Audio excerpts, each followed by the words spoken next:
നാമൊക്കെ ആഗ്രഹിക്കുന്നത് പാരത്രിക ലോകത്ത് വിജയിച്ചവരിൽ ഉൾപ്പെടണം എന്നാണ്. ആരാണ് ജനങ്ങളുടെ കൂട്ടത്തിൽ ഏറ്റവും വിജയി?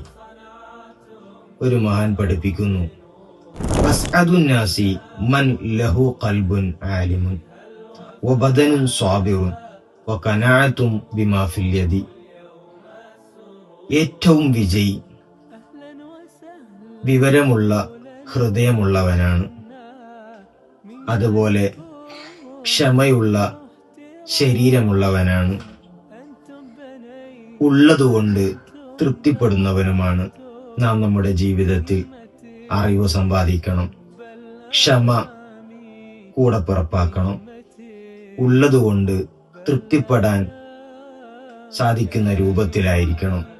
അല്ലാഹു തആല തൗഫീഖ് നൽകി അനുഗ്രഹിക്കട്ടെ.